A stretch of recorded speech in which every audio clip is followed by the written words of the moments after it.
Sometime at 4 o'clock in the morning on December the 4th, 1969, Chicago police stormed the office of the Illinois Black Panther Party with guns blazing. They fired first. They fired 100 times. They murdered two Panthers, Fred Hampton and Mark Clark. Although they initially claimed self-defense, their lies were quickly exposed, and the people were left asking, were Fred Hampton and Mark Clark executed by the state? This is the Still Spying podcast, presented by Defending Rights and Dissent, and I'm its host, Chip Gibbons. Still Spying is a limited podcast series exploring the history of FBI political surveillance. Later in this episode, I'll be joined by Jeffrey Haas, who knew Fred Hampton.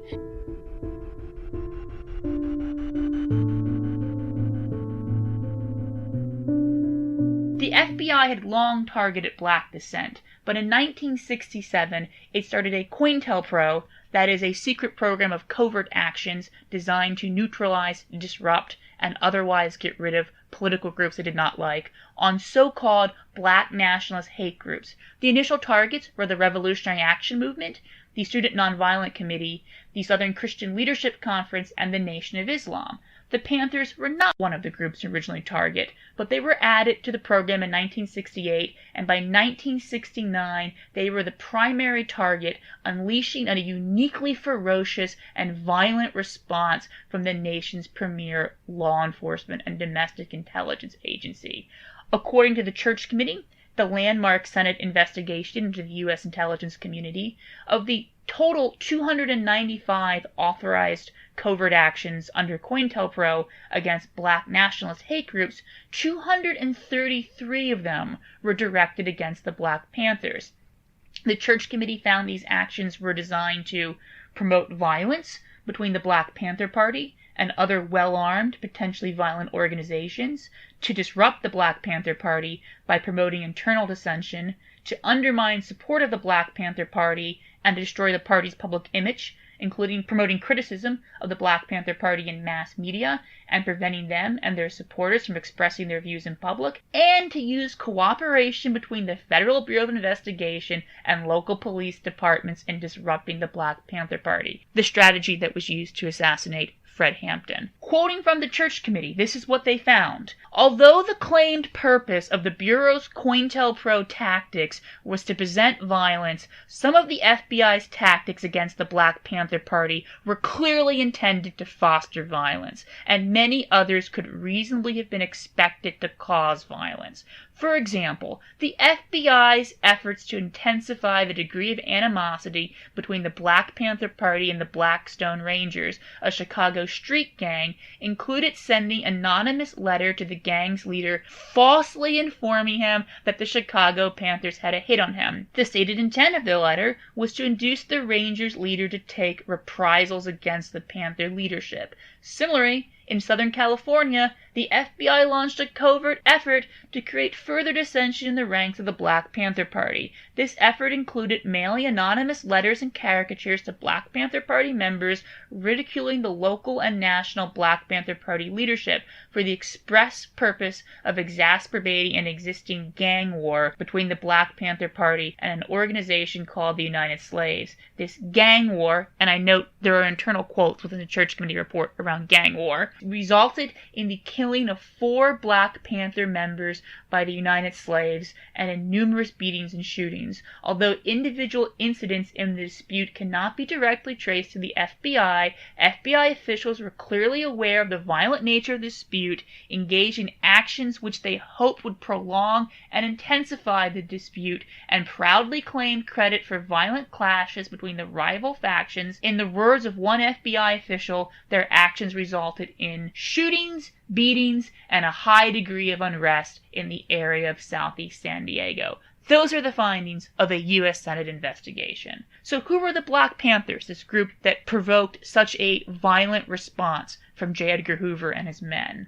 The Black Panthers were formed in 1966 by Bobby Seale and Huey Newton. They were initially inspired by the likes of Malcolm X and Robert Williams, who had supported Black arms defense against the Ku Klux Klan. They worked to defend the Black community against police brutality. They started a cop watch program, but with guns, which they carried legally and openly, along with a copy of the California Penal Code. With the guns and the law, they would follow Oakland police officers to make sure they were behaving themselves and following the laws. You know, if the police have nothing to hide, they have nothing to fear, right? Well, needless to say, California gun laws were changed. They also started survival programs meant to ensure the survival pending revolution of the black community. The most famous of this was the Panther Free Breakfast program. The Panthers organized around a 10-point program, which was organized into two sections: What We Want Now, What We Believe, each having 10 points. In the What We Want Now section, the Panthers announced, "We want freedom. We want power to determine the destiny of our black community. We want full employment for our people. We want an end to the robbery by the capitalist of our black and oppressed communities. We want decent housing fit for the shelter of human beings. We want education for our people that exposes the true nature of this decadent American society. We want education that teaches us our true history and our role in the present-day society. We want black men exempt from military service. We want an immediate end to police brutality and the murder of black people. We want freedom for all black men held in federal, state, county, city prisons and jails. We want all black people, when brought to trial, to be tried in a court by a jury of their peer group, or people from their black communities as defined in the United States Constitution. We want land, bread, housing, education, clothing, justice, and peace.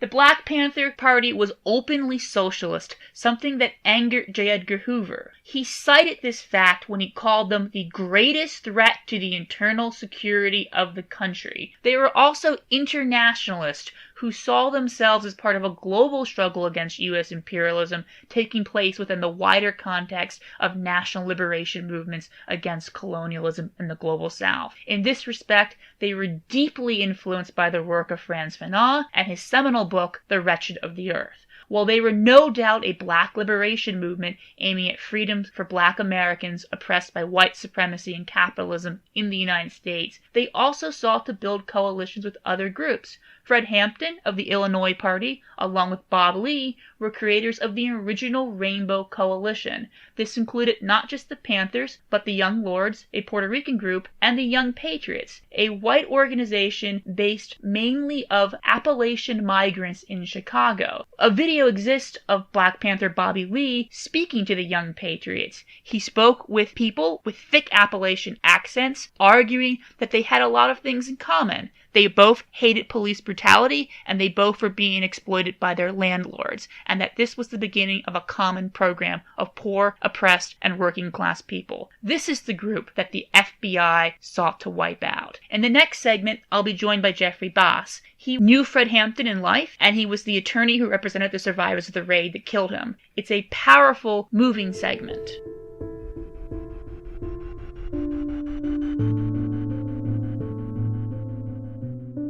For the next segment, we're going to talk about one of the darkest chapters in the FBI's history. This is what Noam Chomsky called the gravest domestic crime of the Nixon administration. That is the murder of Fred Hampton and Mark Clark, two Black Panthers, during a Chicago police raid orchestrated by the Federal Bureau of Investigation. I'm joined by Jeffrey Haas. Jeffrey is the author of The Assassination of Fred Hampton, How the FBI and Chicago Police Murdered a Black Panther. He is an attorney and the co-founder of the People's Law Office, whose clients included the Black Panthers, Students for a Democratic Society, community activists, and a large number of those opposed to the Vietnam War. He has handled cases involving prisoners' rights, Puerto Rican nationalists, protesters opposed to human rights violations in Central America, police torture, and the wrongfully accused. He was also one of the lead attorneys in the suit Hampton v. Hannaran, which was filed against the Chicago police, the prosecutor, and later the FBI. He interviewed the survivors of the raid that killed Hampton the night it happened. Thank you for joining me today. Glad to be here. Thank you. So Fred Hampton is still really widely revered in a lot of circles on the left, but unfortunately, this isn't history that's frequently taught. And a lot of the mainstream narrative about the Black Panthers over the years have been very misleading, if not outright false. Could you start by explaining to us who was Fred Hampton? Fred Hampton grew up in Maywood, Chicago. He was an unusual kid in the sense that even when he was 10 years old, he organized the local kids and brought them over to his family's house for breakfast. So he started his own free breakfast program at the age of 10. Fred early on was as accept injustice anywhere. He went to Proviso East High School. At that time, it was increasingly black. Maybe it had been almost all white. One of the first things Fred did is he led a walk of the school because they wanted to be homecoming queens. That was just something that some people said, well, that's not so significant. But for Fred, it was just an issue. And then soon he was also protesting the fact that there were very few black teachers and black administrators there. So early on, Fred was pushing for rights for black people. But he also had a great ability to bring people together. Racial tensions at the school, even after he graduated, the principal would call Fred back to talk to both sides. So he was both a unifier and an organizer. What were his political views? What was he doing with the Black Panther Party? Well, Fred, of course, like many of us, it was a product of the 60s.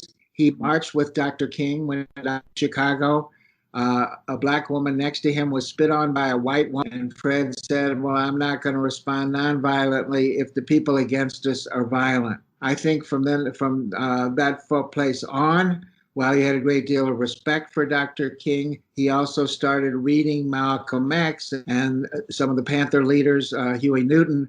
He was really well read and saw what was going on in the context of both black history, but revolutions that were happening all over the world that were led by socialist ideals. And what was the relationship between the Black Panther Party and the law enforcement authorities? How did the FBI view the Black Panther Party? Well, I think J. Edgar Hoover saw any black group that might have power as a threat. He said he put out a memo specific nationalist groups, and somebody asked him what that was, and he said any black group with a national headquarters. So it wasn't limited to a black nationalist ideology. In fact, the NAACP and the Urban League and SNCC, in fact, were all targets. Elijah Muhammad and the Muslim movement was a target. And he really didn't like any form of black organizing and saw all of it as a threat. But however, I think he reserved his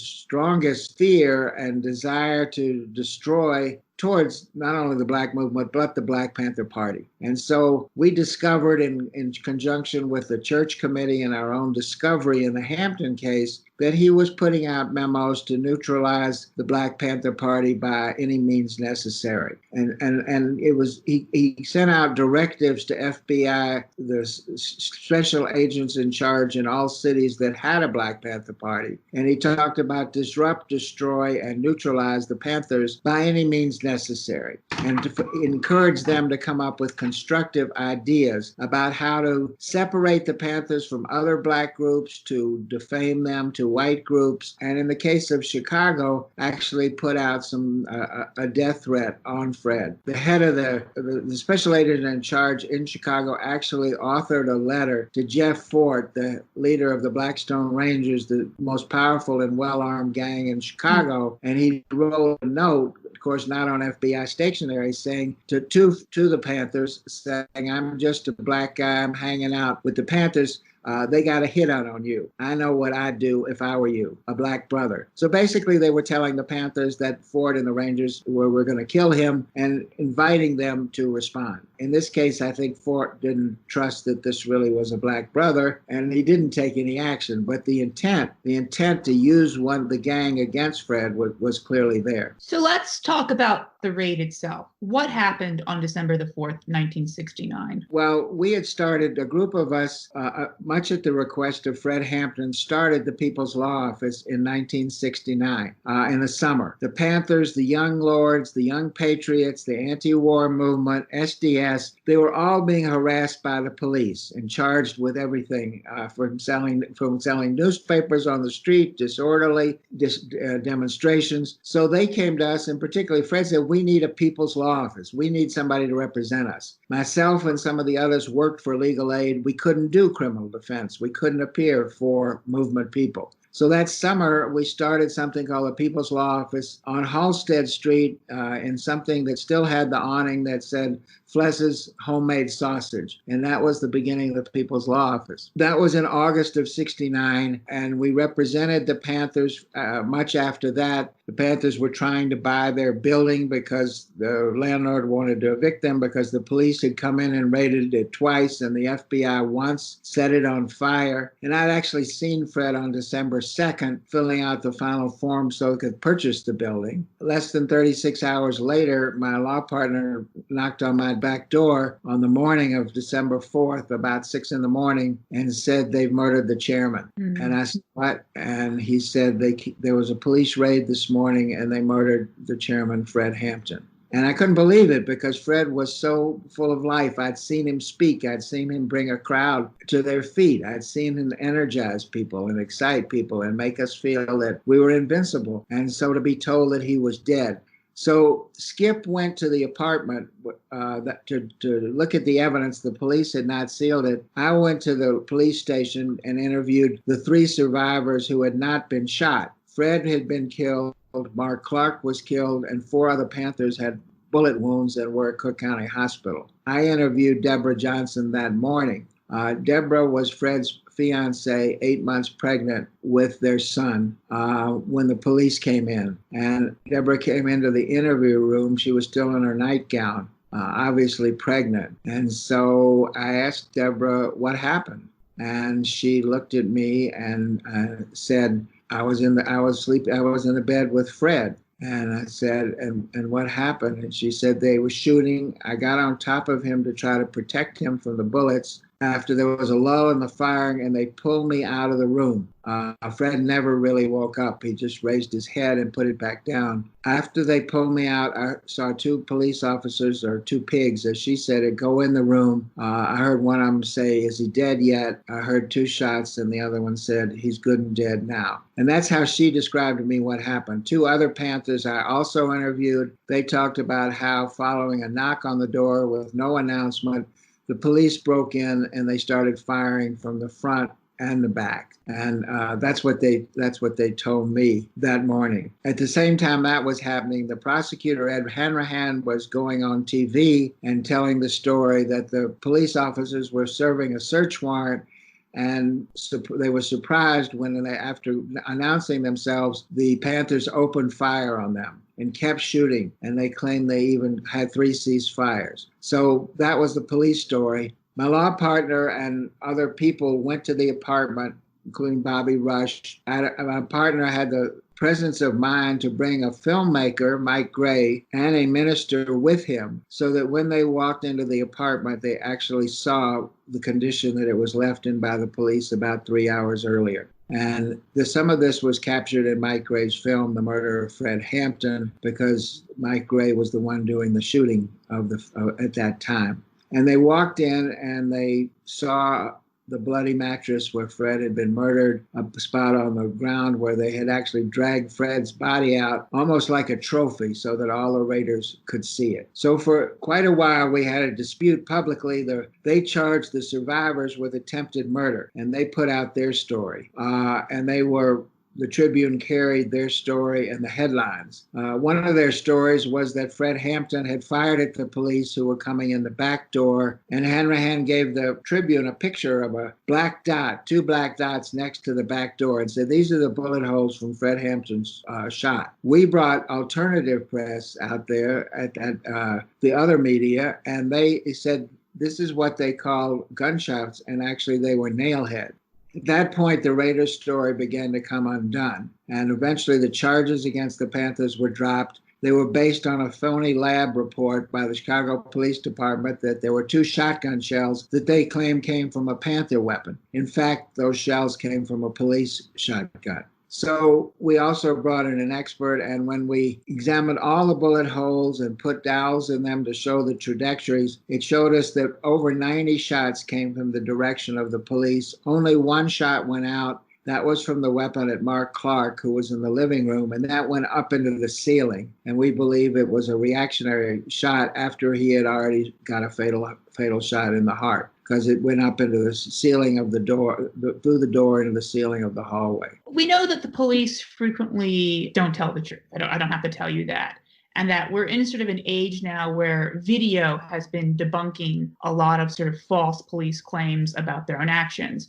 But in this case, the police failed to seal the crime scene, and the Panther Party invited the community in to view what had happened. What do you think the impact of that was? It was tremendous because the Black community lined up. The Black community being somewhat divided on the Panthers, but they didn't accept that a Black leader could be killed in his bed in a police raid at 4 a.m. So the Black community immediately protested, even including at that time Mayor Daley, some of his sort of terms on the city council and everything. The Black people showed a lot of independence, objected to it. The news media also covered the bullet holes. Even Mike Royko wrote a report that the Panthers, if they were shooting, they must have been shooting at themselves because all the bullets came towards them. I mean, and so pretty quickly, a coalition formed of the Black community and liberal whites who were demanding an investigation. So what we knew was Hanrahan also was the heir apparent to Daley, and he was running on a law and order platform and calling the Panthers a gang and calling the gang members nothing but animals. So in many ways, he expected this raid that he would get credit for the murder of Fred Hampton and Mark Clark, that would escalate his political career. In fact, he killed his career. He never got elected to anything after that. He was defeated running for state's attorney again, for Congress, and even for mayor. But as the tide began to turn, we filed a civil rights suit against the police raiders who were assigned to Hanrahan, the crime lab that had come up with this phony thing, and they also had done a totally phony internal investigation in which they had absolved all of the police officers. And so we ran into a tough 80-year-old judge who grew up in Alabama who hated the Panthers and hated us as their lawyers.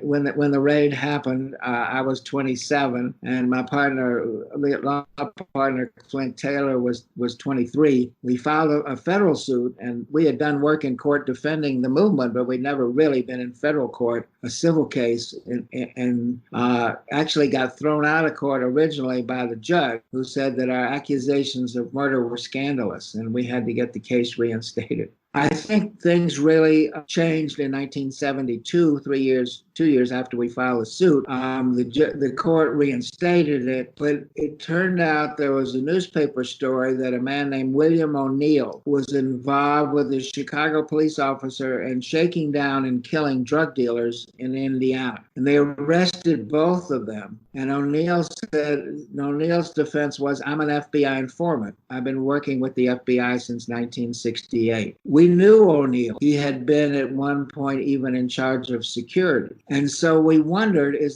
what's the connection here between O'Neill, an informant, and this raid? At the same time, the church, there was a raid on an FBI office in Pennsylvania, and they discovered some documents which led to the discovery of the COINTELPRO program. And it was by activists, right? This was by the Citizens Commission to investigate the FBI. And so they were raiding the draft board, I think, to prevent people from being drafted to the Vietnam War, but they brought these documents out, and it showed this heading COINTELPRO, which people quickly figured out was a clandestine FBI program aimed at spying on and actually targeting the movement and the Black movement. So we said, is there a connection here between this FBI informant and this formal FBI program targeting the Panthers. And one of the FBI documents specifically said, prevent the rise of a black messiah who could unify and electrify the black masses. And they said that Elijah Muhammad might have been that. King could be that if he gave up his supposed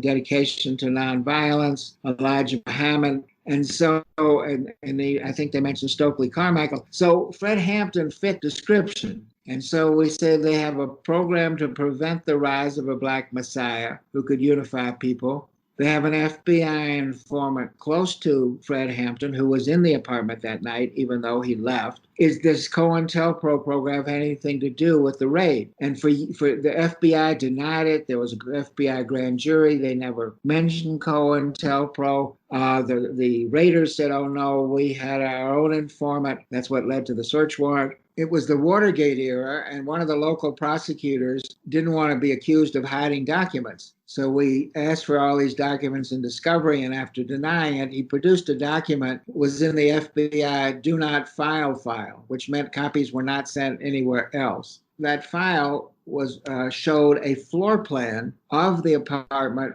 where Hampton and Deborah Johnson were staying and at the time of the raid. And it didn't just show where the address, it showed a layout of all the rooms, and including even the bed where Hampton and Johnson sleep.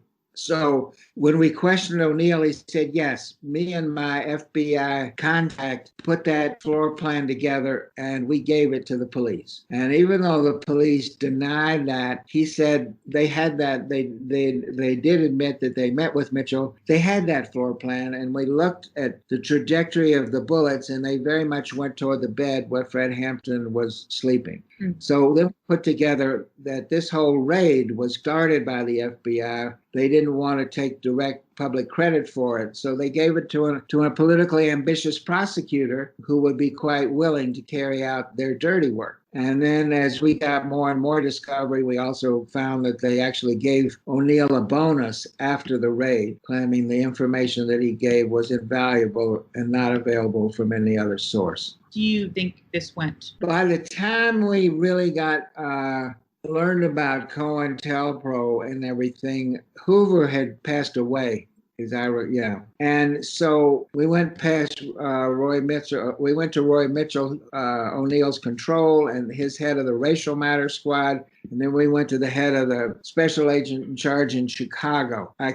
We had some difficulty going above that. In reality, this was the Nixon White House. I think John Mitchell, the Attorney General, was certainly aware of COINTELPRO. Whether or not he was aware of this raid, we don't know. We also were trying to depose Mayor Daley at that time to find out, and he also passed away. So we didn't get to depose him. So there are allegations that Fred Hampton were drugged that night. Could you talk about those? Yeah. When Deborah said to me, there was gunshots, so it was tremendously loud in that tiny apartment. And she's trying to wake Fred up, and so were the other two guys I interviewed. And Fred was like lying there, like half conscious. And so at one point he like raises his head up and then puts it down like he's been drugged or something. And with all this noise, nobody could have just slept through it. So that was very suspicious. And then when we had our own autopsy following the original one, they found a large amount of secobarbital, a drug, in his system. Fred didn't take drugs. He didn't drink alcohol. So the question was, who drugged him, and was it, that explains why he couldn't wake up that morning. We don't know who did that, but there is that evidence, that very strong evidence that he was drugged, and his behavior that day and not waking up is consistent with that. So as the title of your book suggests, you view the murder of Fred Hampton as an assassination. Absolutely. And I think that's one of the reasons Chomsky felt it was the most important domestic crime of the Nixon era, because it was premeditated. It was not just police brutality. It was a planned assassination. The police came in that morning at 4 a.m.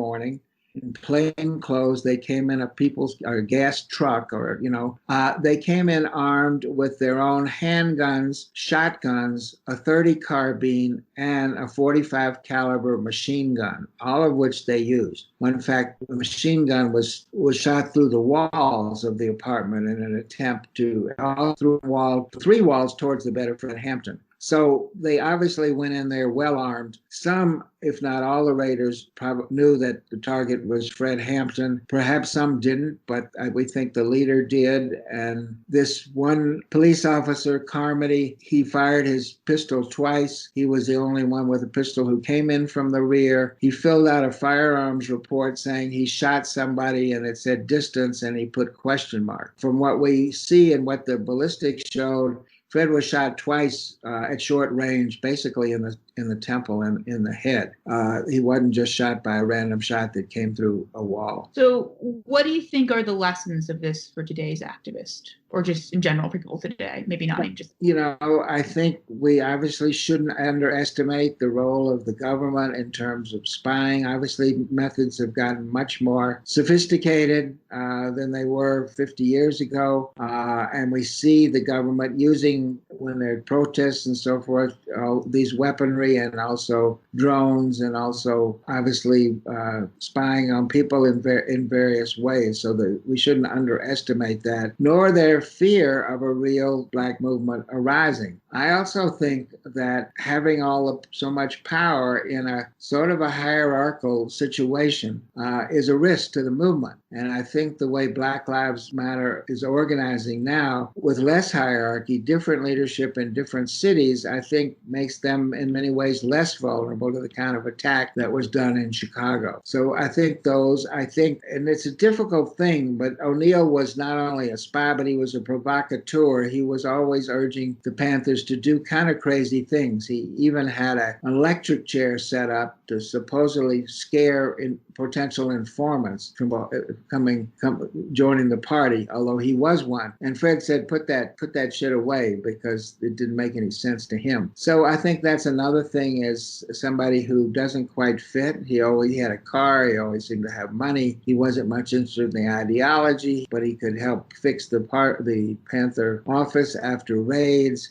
The use of informants, and I don't want to make people suspicious of everybody else, but that's another lesson that we could learn. I also think the Panthers had a very heavy anti-police rhetoric, including off the pig, and I think to them it meant get police out of the community that are attacking black people or not respecting them. But the police may well have seen that as a threat, and maybe they underestimated what the response would be to that. I want to thank you for joining me. I was just joined by Jeffrey Haas. He's the author of The Assassination of Fred Hampton, How the FBI and the Chicago Police Murdered a Black Panther. He is a longtime lawyer for people's movements, including having co-founded the People's Law Office and having been involved in the federal lawsuit in response to the assassination of Fred Hampton.